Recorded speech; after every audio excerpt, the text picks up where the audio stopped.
week, the Fast Five. Thanks for joining us this week.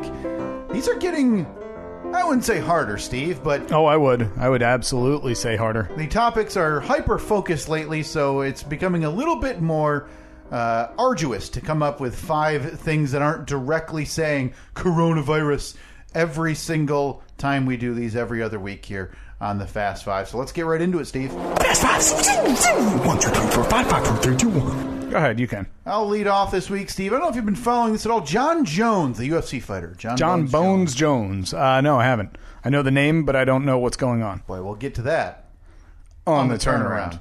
Second up, Minneapolis. You know anybody over there? I don't. Not that I know of.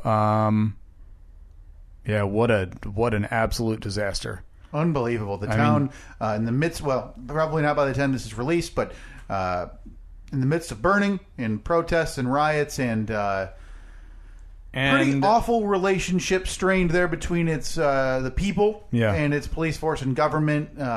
While I don't believe that looting and riots are ever an answer, can't say that I blame anyone for doing it. Nope, I am going to firmly try to balance my way on the top of this fence post and not say anything offensive either way. Yeah. Because I don't know what it's like to be in that scenario where you feel so hopeless that the only thing left is to do that, right? Yeah. But I can't see myself doing it, but I'm in no position to tell somebody in a more disenfranchised position that what they're doing is not acceptable to get the results they need. Yeah. And I don't know if I threw enough word soup in there to make it. No, I think it was perfectly stated. It's I mean you don't have to deal with that. Yeah. I don't have to deal with that. Yep. That is not something that is part of my life. Yep. That's not something my parents never had to have the conversation with me where they say like, "Hey, if you get pulled over, this is how you need to speak to an officer who's white because you're black." It's just it's not part of my reality. Yep. Next up, Mike Tyson. You been following his journey at all? Where are you at on this? Oh, of course I want to see this. I mean, So if in 3 months, let's say they announce a September date for Mike Tyson versus whatever, it's Shannon Briggs, it's again, it doesn't matter. Well, I saw that Holyfield said he would do it. Holyfield, maybe. Tyson Fury was like, hell yeah, I'll do it. I don't want to see that. Tyson Fury would, I think he would severely damage. Mike Tyson's in his 50s. Sure. I mean, yeah, and you can see you can watch those videos of him training and think like, man, he's fast. But I wonder. Because ever since I saw that first video, I thought, holy crap, he looks terrifying. Yeah. But I wonder what he would look like in the ring with somebody who's in their prime. Right. You're not lobbing 1 million punches against a pad in a boxing ring. No, it's a very big person who hasn't been knocked out before in his life. It's a bit different. Man, can he still move? Looks great in those videos. Looks incredible. In the best shape terrifying. he's been in 20 years. Yeah. He's now made some appearances, though, Steve. A lot of people think this may have been a bit of a red herring. He's been on All Elite Wrestling the last few weeks. Like, has he really? Feuding with one of the wrestlers. And I guess he's on a contract there for appearances that is not like a one-off. Huh. Like, he could be a going part of All Elite Wrestling here for a little while. Well, If there's a fight, like you were saying, September rolls around and they say, hey, Tyson's going to fight whoever, even because obviously it's an exhibition match or whatever, or a charity match. Right. I am 100% paying for that. I am all in. We're having a little guys' night. Oh, yeah. Yeah, I will absolutely watch that. Perfect. That would be, sporting event of the year. Easily. It would probably be so. I don't think it would do the numbers because, again, you're talking about a mid-50s-year-old Mike Tyson against an unnamed opponent. Mm-hmm. But it would be hype-wise, I would think, Mayweather-McGregor. Yeah. Yeah, I'd be more excited to see that than I was Mayweather-McGregor. Right. I think I would be too because as a fan, like I know I'm not like hyping up credentials because I'm not like a distinguished reporter, but I know combat sports a little bit. I've been watching for a lot of years now. So me going into Mayweather-McGregor, I knew it was going to be a steamrolling. And a straight boxing match between those two just didn't fit the bill. Yeah. So this would be more intriguing in terms of how do these, seniors look in the boxing ring against each other. Yeah. Next up, Steve, SpaceX. You interested in that? Yeah, I am. It's I don't know. I mean, I don't know how we got here, though, is my only concern, because I feel like it wasn't that long ago that he was trying to land rockets on boats and not making it. Yeah, I mean, it's advanced pretty quickly, it seems like. Like, if you're, scale of 1 to 10, if you're one of these astronauts using a SpaceX rocket to go to the space station. Again, now this is the first manned visit to the space station from the United States in a long time. Yeah. Would you be, can you quantify how much more nervous you would be than if it was a standard NASA shuttle? I think I'd feel pretty confident. I mean, I wouldn't be, man. There's been explosions in the air of unmanned rockets. Like, for my money, the successes of the SpaceX tests have been outweighed by the failures. And now I know everything's on a sliding scale because these successes are incredibly hard compared to how easy it is to fail at one of these things. Yeah. But you're also talking about human lives into orbit to a moving satellite. So it'll have happened by the time this episode's released, right? But possibly. Yeah, it could happen. There were a couple of makeup dates, but then I think if it doesn't happen by a certain date, it gets pushed back pretty far because then like the Earth's orbit or something doesn't match up where it's easy for them to make the trip. Okay. I'm interested, but I'm nervous. Yeah, definitely. I'd be pretty nervous, but I'd also be pretty confident if I was one of those people. Man, on their way to he still wants to do manned mission to Mars, right? Yeah. That's his goal? Yeah. Yeah, he wants to colonize Mars. He's a weird dude. He is. He's the weirdest dude ever. On lastly, Steve, Los Angeles. They have joined the parade this past week now of they're looking to get Hollywood restarted ASAP now. I feel like this whole thing regarding coronavirus has been waiting for one state to make that move of saying we're going to welcome things back. And it happened. Like Arizona and Florida started welcoming back professional sports, saying, yeah, come on in. And then now New York did a complete 180-degree turn. New York said, yep, we can have that. Let's do it. And now they're looking at getting Hollywood and productions on TV and movies started here ASAP. I feel like it's the fear of missing out. Yeah. You don't want, and now granted, Los Angeles will always be Los Angeles, but you don't want a lot of these productions that aren't, beach-based saying, well, fine, we're just going to pack up and we'll move to New York for the year. It just seems too early, personally. Yeah. I mean, all of it does. All of the states reopening, and from what everybody that knows anything about deadly diseases says, like, you can't just jump back into it. We're in the first quarter of this game, man. This is not. It's not a hunker down for 2 months and everything passes by. This is it for a long time. Yeah. Our summer's not going to be normal. Our fall's not going to be normal. Our winter's not going to be normal. Our spring's not going to be normal next year. Maybe by next summer we'll be somewhat back to normal. At that point, back to normal, like we're going to be in our new normal. This is our new normal for a long time. I disagree. Really? I think, in my huge prediction this week, I think football stadiums are going to have fans in it this fall. Really? I think so. Listen, I think somebody's ripping the band, and I'm not talking 10,000 people. I'm not talking about, they're only selling 10,000 tickets. Yeah. I think they're going to be near capacity, Steve. I think we're waiting for one, whether it be organization or team or something, to rip the Band-Aid off to make it okay in other teams and franchises' minds to do the same thing. That's the thing. I don't doubt that will happen. But I know that that's not the right thing to do. Right. I think that will happen, and then we're going to get this second wave or third wave of what's going on right now, and it's going to be worse than it was, because right now, now is the worst time to open everything back up. Right. Because there are so many more people infected now than were infected 2 months ago at the beginning of this whole thing. So you open back up now, and now it's like, well, there used to be, you know, for lack of actual numbers, say that the place that you worked at, you had 3 people that were infected back in March. Well, you open up now, you could have 50 people that are infected now. Right. And you put them all back into that same small work environment or that same environment where they're interacting with people.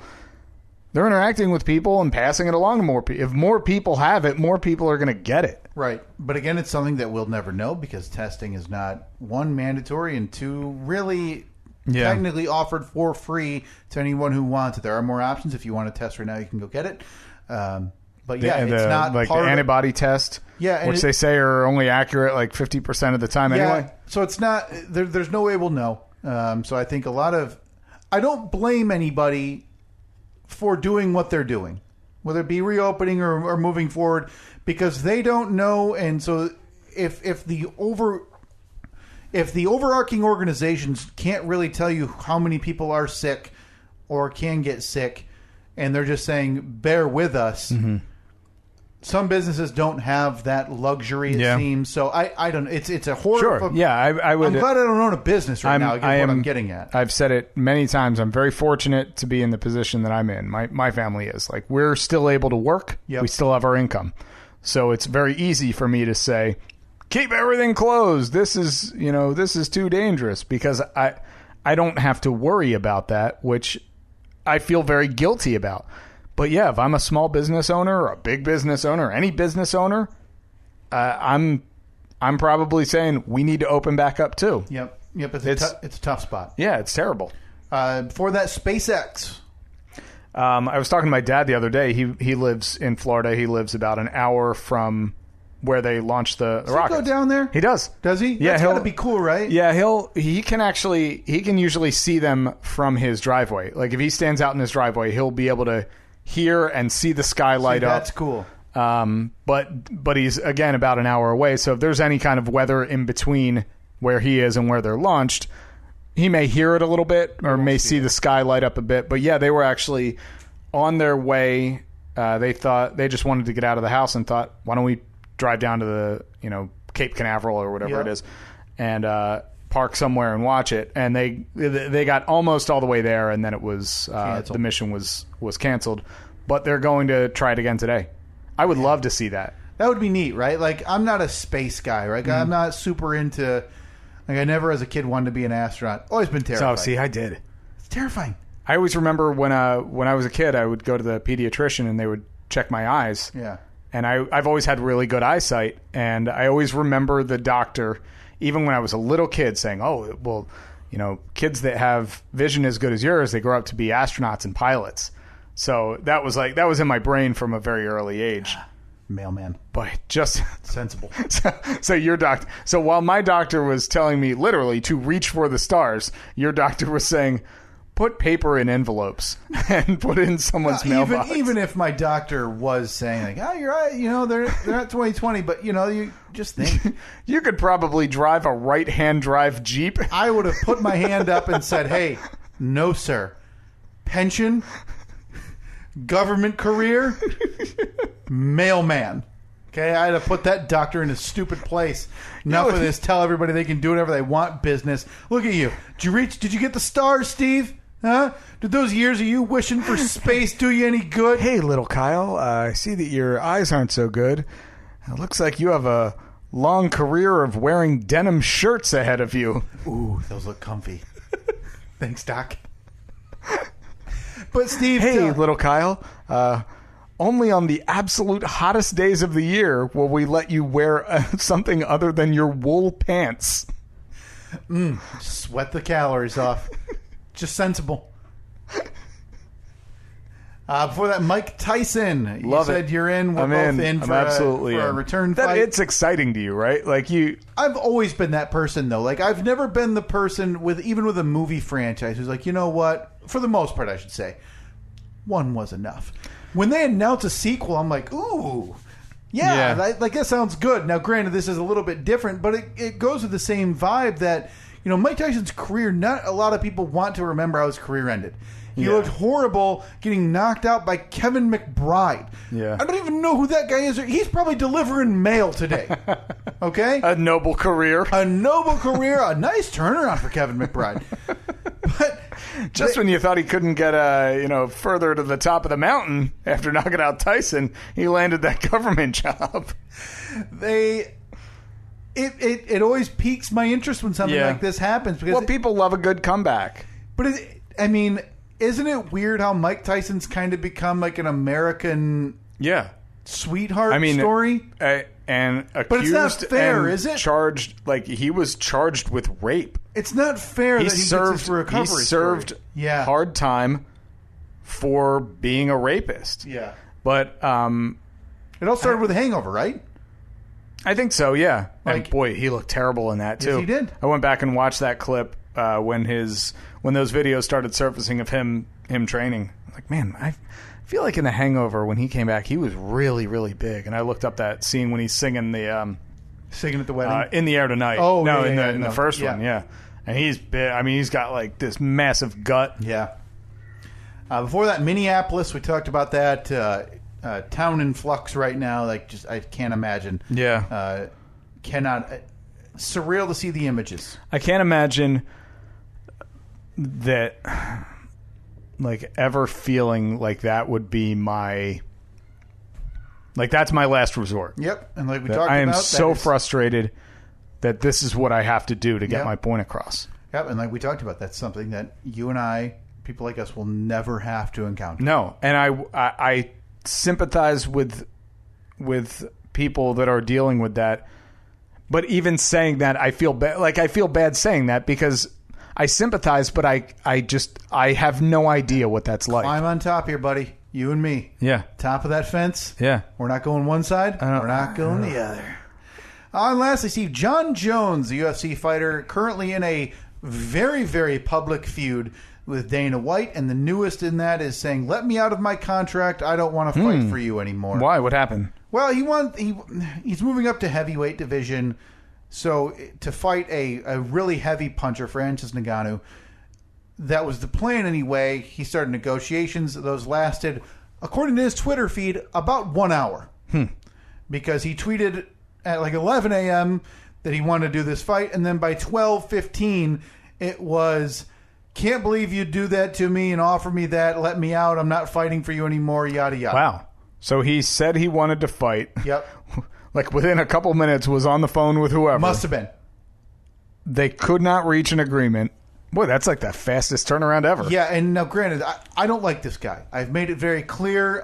One of my... I've trolled him on Twitter. He's a nightmare of a person who then turns around after every public incident he had. He's been arrested countless times in the past 4 to 5 years.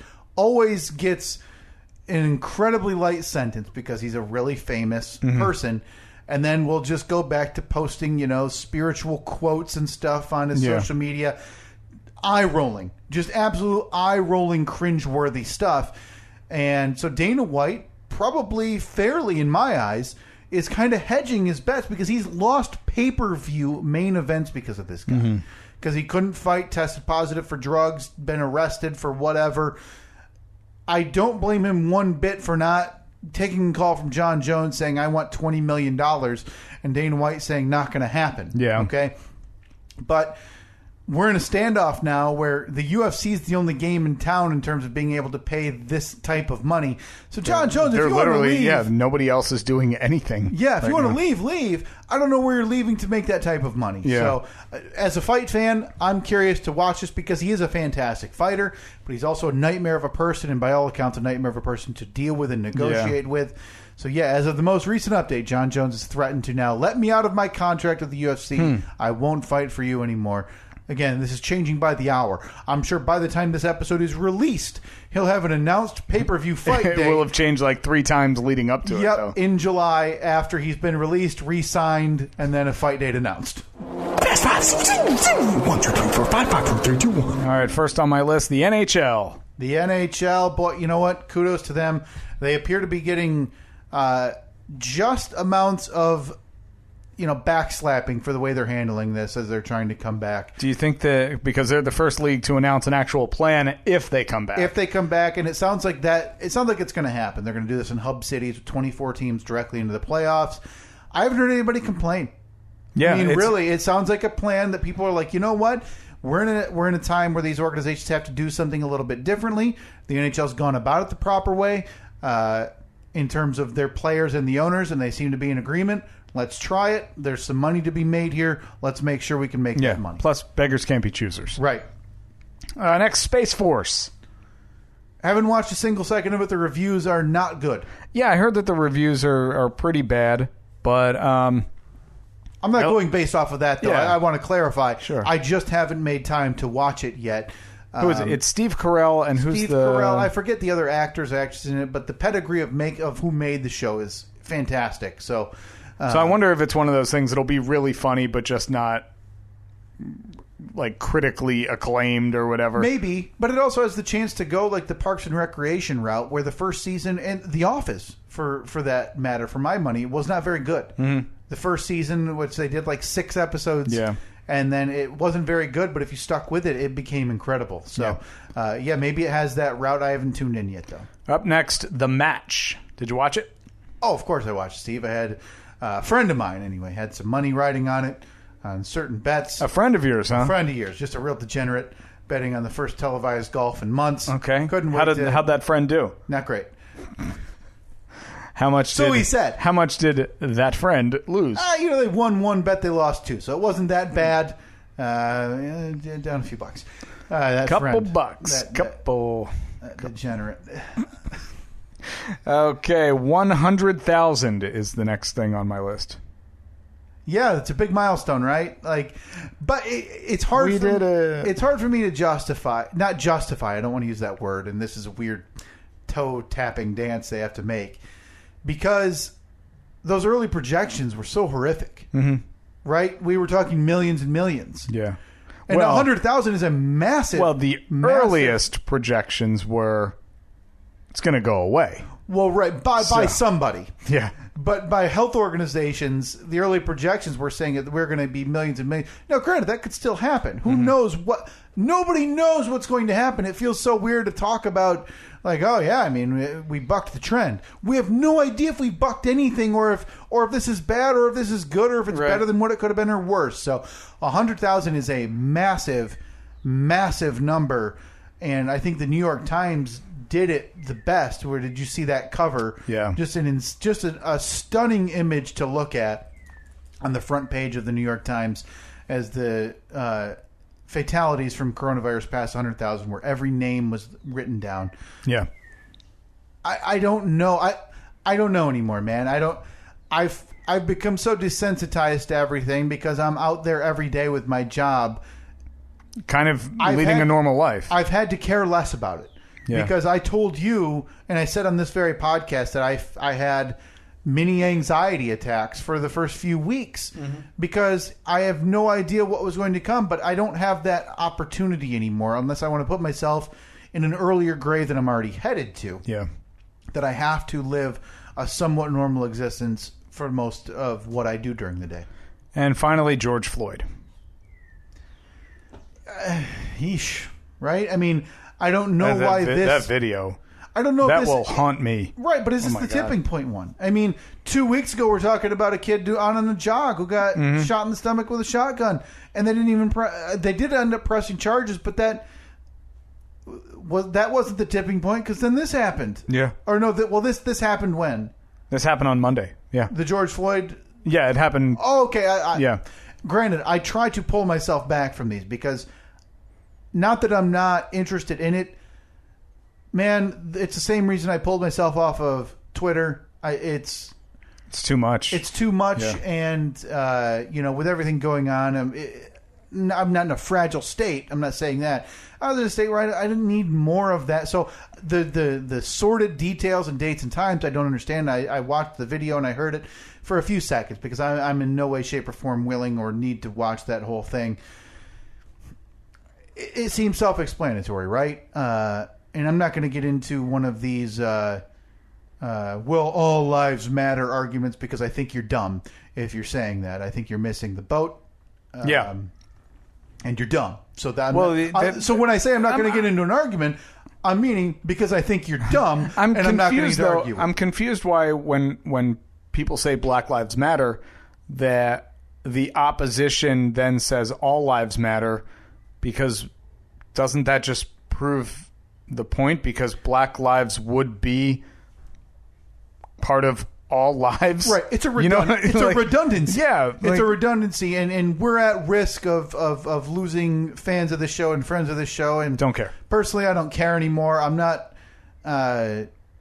straddling the fence on this, because obviously what happened is criminal charges. Yeah, it's I mean that was a murder. Yep, it was criminal. That was a blatant murder, and he's been charged with, I think, 3rd-degree murder and manslaughter. Yep. Possible more charges pending. And the other officers involved were fired. The other officers involved were fired, but they were saying yesterday that they fully expect charges to be brought against the other officers as well. Oh, wow. Okay. Again, I think if you're the person who sees that video and hears the cries and sees the videos and images of these protests and tear gas being fired into these people, and then the outrage happening in Minneapolis, and you're that person saying, well, all lives matter, well, first of all, you don't even need to take a look in the mirror, because I know what you look like. Mm-hmm. And second of all, you're dumb. Yeah. It's just remarkable, though, when you see, a couple weeks ago, the big story was the people here in our home state of Michigan protesting with their AK-47s at the Capitol. At the Capitol, because they couldn't get haircuts or get their nails done. Mm-hmm. And you have our president, who referred to them as many good people there. Many good people. They just want their lives back. Mm-hmm. And then there's photos of the riots in Minneapolis. And again, our president says, these are a bunch of thugs. We're going to roll in with the military. And if the looting starts, the shooting starts. There's some coded language there, Steve. And I don't think it needs either you or I to decipher what that coded language is. Go ahead and disagree with me. That's fine. I would love for you to be able to explain to me the difference in those scenarios, and explain to me why it's appropriate to call one group of people, primarily white people, a bunch of good people, and call another group of people, primarily black people, a bunch of thugs. Yeah. But it doesn't take a deep dive, does it? No. And I'm not willing to engage in that, because I am. I would love it. I feel like you're punching down, but I encourage it, because I encourage any online feud for you. I appreciate that. I mean, I'm here for you. I'm not going to participate. You just be on the sidelines. I'm here for you. Appreciate that. Punch down all you want, Steve. Thank you. Before that, we had 100,000. Yeah, big number, right? I mean, there's no other way to put it, and it's not going to stop there. No. Who knows if it's going to stop at 200,000? Is it going to stop before that? Is it going to go more than that? Yeah. I stopped reading the daily reports and updates and stuff. I can't do it anymore. Well, one, it's kind of, there's no real trend right now, but at least in our state, where it's one day it's this many new cases, the next day it's down, the next day it's up, but it's up because of nursing homes and prisons, and the next day it's up again, but it's not because of that. But then the next day, 2 days, and then the next day they realize, we were forgetting to count this, so now they have to amend all the numbers. So it looks like a spike, but it's not really a spike, because those numbers are actually evenly distributed. I don't know what to take away anymore, so I'm going to kind of let it continue to unfold and try to pull myself away from it a little bit if I can. Before that, the match. You said that your loser, degenerate friend, just a real balding virgin loser, just a real dummy to even bet on something like that. My takeaway is Tom Brady's golfer on the level of you and I. You think you and I could? He's bad. Do you think you and I could beat Tommy Touchdown? Steve, he's bad. Touchdown Tommy. What did we call him? Tommy Touchdown? Tommy Touchdown. And again, we didn't call him any of that. You are the only one to ever refer to him. I don't know. I feel like you were on board. So dumb.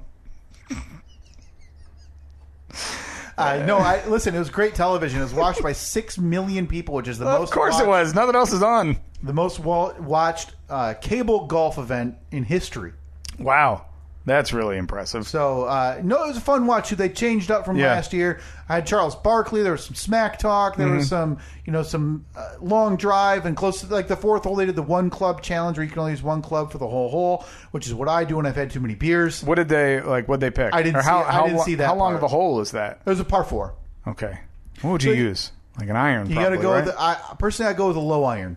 So you go with a 3-iron and a 4-iron because when you get to the putting green, you don't want that broad wedge. face. Yeah. So no, cool event, and Phil Mickelson already talking about he wants to bring it back every year. And he wants to do it with different, like Steph Curry and different athletes who also golf. I like that they had earpieces in too, so they could actually talk to the golfers while they were playing.